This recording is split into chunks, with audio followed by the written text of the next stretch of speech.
In 1943, the United States Supreme Court confirmed that students in public schools have a right to not participate in the Pledge of Allegiance. At the time, the West Virginia Board of Education required all public school teachers and students to salute the flag and recite the Pledge of Allegiance. 2 students refused to participate, stating that it violated their personal beliefs and religion. They were expelled. They brought a lawsuit along with other students who had refused, which finally ended up at the U.S. Supreme Court. In a 6-3 vote, the court ruled that it is unconstitutional to compel students to salute the flag and recite the Pledge of Allegiance. Since then, the rights of students have been clarified further. Federal courts have decided that not only can you keep quiet during the pledge, but you can also sit down or raise your fist in protest, as long as you are not disturbing others. However, many teachers and school administrators either don't understand the law or feel it is still okay to force students to participate. In recent years, students have been suspended or had their grades lowered for not participating in the pledge. Teachers have also intimidated students and even physically forced them into standing up for the pledge. These attempts to punish or force students into saying the Pledge of Allegiance are illegal and unconstitutional. In the following video, you'll see a first-hand story of when a young Texas student was harassed for not saying the pledge by her teachers. My name's Mallory, and this is Hazel. Our school district is small, but our schools do have, we only have 4 schools serving the entire community. So there's, I think, 700 students in her elementary school. My impression has been that a lot of people just go with what they think they have to do, and that not many people sit for the pledge or don't recite it. Her first grade teacher did send me a note at some point or Hazel let me know, I guess, that she had sat for the pledge at some point in first grade, and the teacher let her know that she needed to stand. So when Hazel told me that, I wrote to the teacher and said, thank you for giving her the option, but she is allowed to sit if she wants also. But it went on for years with nobody telling me that I needed to give written permission every year or that I needed to give it to the administrators, not just the teacher. It wasn't until this year that I thought it was pretty egregious what was said to her to make her participate in it. And that's when I really started pushing back. And in the last few months, it happened again with another teacher. Like the pledge, I know what it's about. I also don't want to participate in it because I don't like what it's about. The reactions were different throughout the years. First and fourth is the ones I remember the most. Let's just say that fourth was like the worst of them all.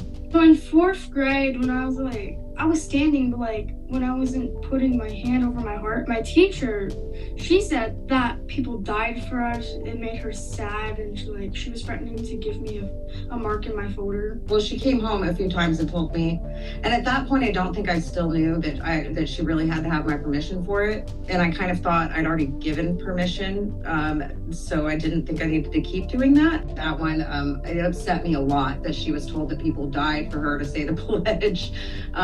So that one upset me a lot, and I think I reached out to the superintendent at that point, and the teacher. I spoke to both of them at our parent-teacher conference and just let them know she doesn't have to stand, she doesn't have to recite, she doesn't have to put her hand over her heart. I said that, she would try to be consistent in her choice, but my understanding is that they don't even have to be consistent. They could sit one day, stand the next, put your fist up the next day, read a book the next. You can kind of do whatever you want as long as you aren't stopping other people from saying it. And she's never disrupted, so I guess that got misconstrued. So I think she had been standing and just not saying it for most of the year until the end of the year. And I think that teacher at the end of the year had told her she had to stand. And she, I think you said it made you cry that day.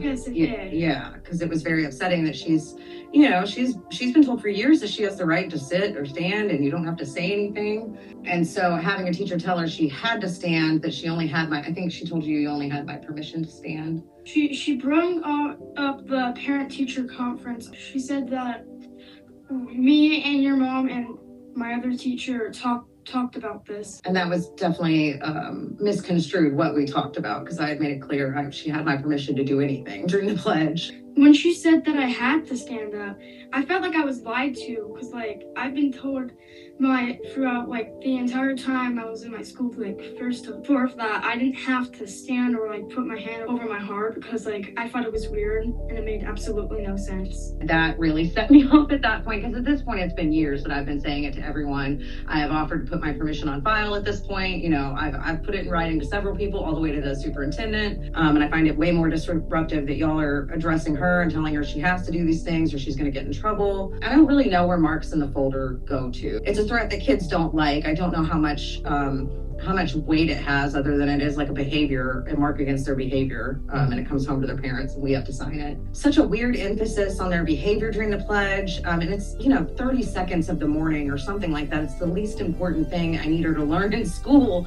And I think at one point, when I asked why she didn't want to say it years ago, I think she just said it's weird. And it is a little weird if you think about it, to have you so young pledging allegiance to something you don't really understand and you're not really taught about until much later.